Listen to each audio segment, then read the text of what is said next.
Hi guys, it's another week. We know you missed us last week, but that was because there was a lot going to happen over the weekend, which we're going to bring it to you today. So we had to, go get all of that content and serve it to you hot today. As topics, we're picking all the top things that have been trending on social media and everywhere in Ghana and bringing it to you in a fun, exciting, and catchy way like we always do. Do not forget that our show is proudly sponsored by Cheesy Pizza, your way. So make sure to grab some cheesy pizza this weekend and enjoy it with your family like nobody's business. But what is our business? It's bringing you this entertainment gist. So stay, we will be right back.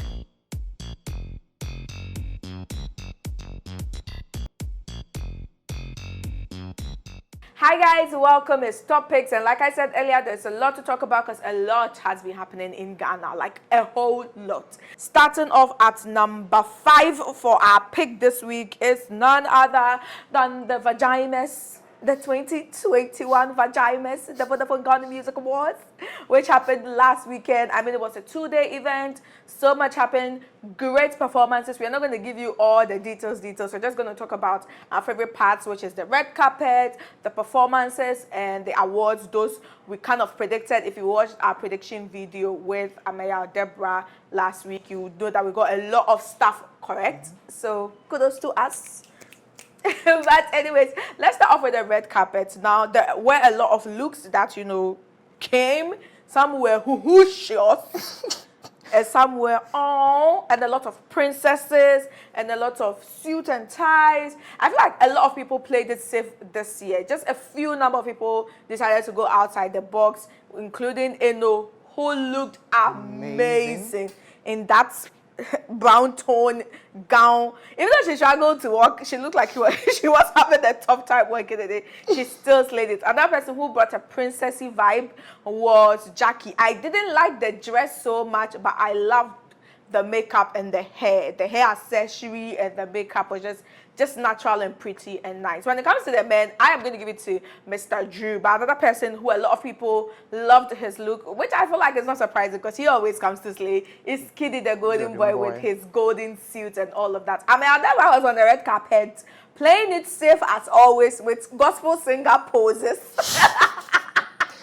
Your salary is going to be decreased or you're going to lose your job. No, I'm not about to lose my job.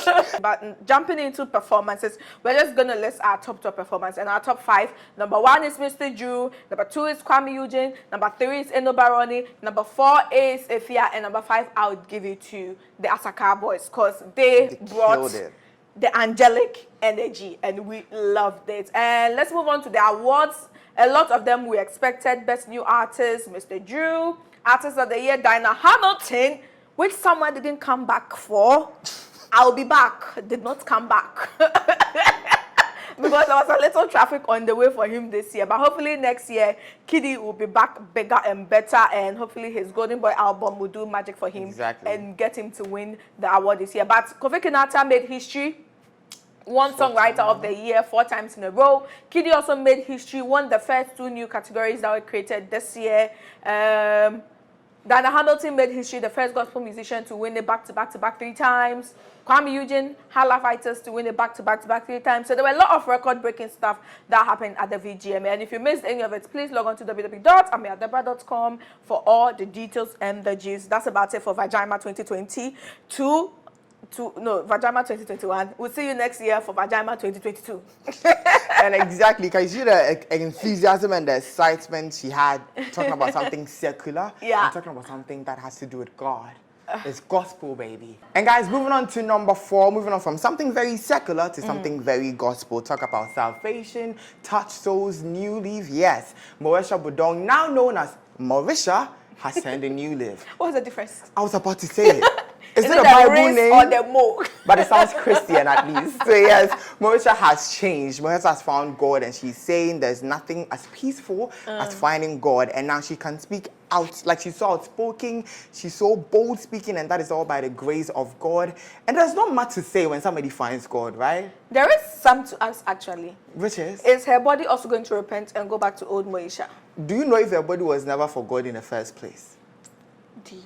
Exactly. So yes, let's give Moesha all the good wishes and congratulations. We hope your new leaf stick and we hope your walk with God is as fruitful and as graceful as you want it to be. Guys, so moving on to our number 3 pick for today, and it's a rather unfortunate incident. So a town in the Ashanti region, Nigeria, have been boiling over the week. I mean, it started from earlier on Monday, and it's been able to carry out all through the week. And one activist who happens to be part of the Fix the Country, conveyors, not even publicly, just in his own little community known as Kaka, had been, praying and preaching all about development in his community and how people need to, support his cause and all of that.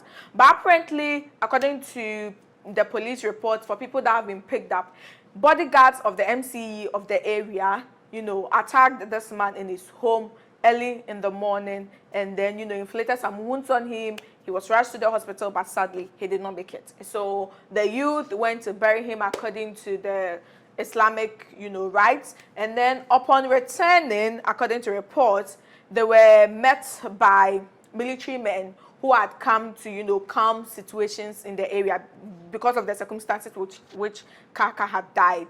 And sadly, the military men decided to, fire some warning shots to calm, the youth down, and ended up killing 2 people and injuring about 4 more. And this sparked a whole conversation on social media about how military personnel that are trained to calm situations rather go in and escalate them. It was quite shocking that to the extent of that 2 people had to die. A lot of people were not pleased by that. So a lot of people, from every part of the country were talking about it, but especially the celebrities took to Twitter and social media to express their disappointment. Some called out the government, the president in particular, to come and say something, because this Fix the Country thing has been going on for a while now, and the president has almost like turned a blind eye. But one person who decided to do more than just, talk about the issue, but take action about it, is Ghanaian dancehall artist Stonebwoy. Now, Stonebwoy took to the studio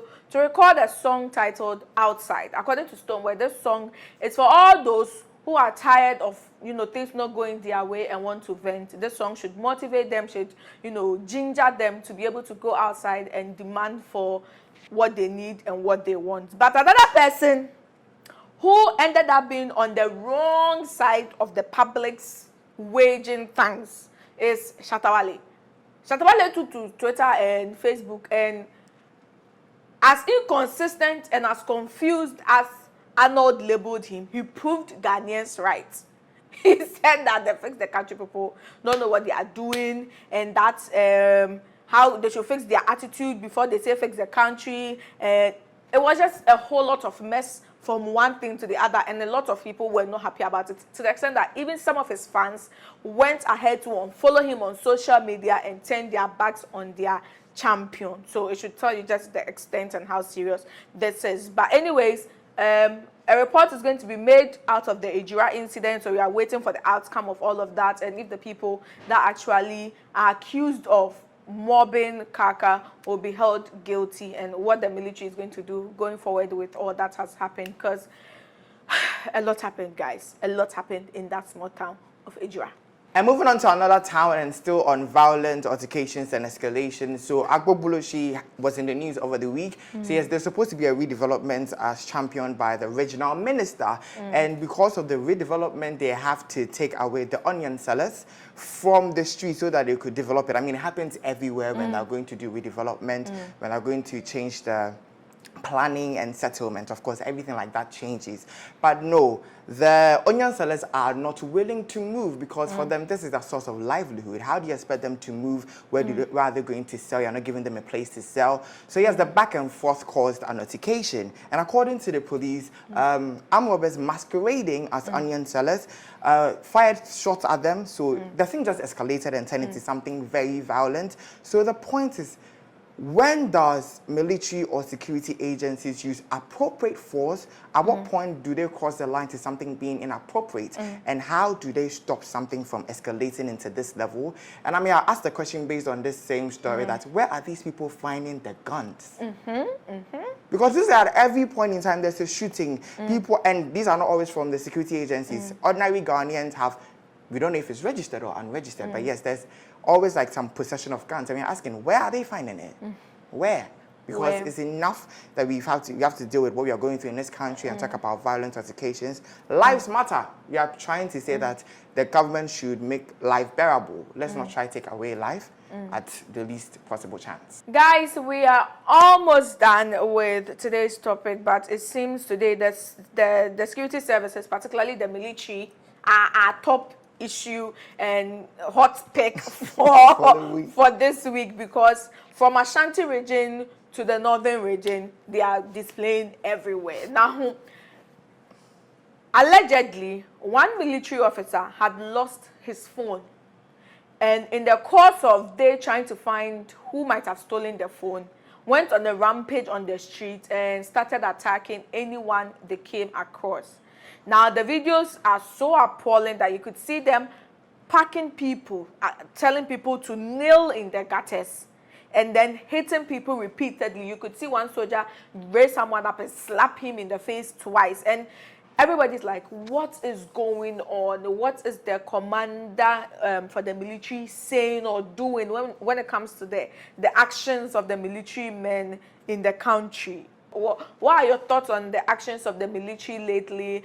Your thoughts on Moesha, your thoughts on the VGMAs? I know it's passed by. There's anyone you feel needs to be spoken about, please drop it in the comment section below. We'll make sure to read it out next week. And thank you always for being with us, for loving us, and for sticking with us. But do not forget, please subscribe to our channel. Follow us on social media, Ameyaw TV, Facebook, Instagram, Twitter.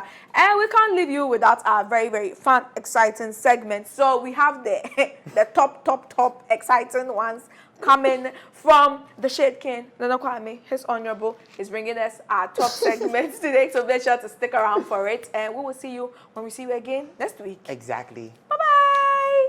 You can find Cheesy Pizza at the Ring Road, Kasua, Dansoman, Osu, Asherman, Hacho, Spintex, and Adenta. Cheesy Pizza, your way.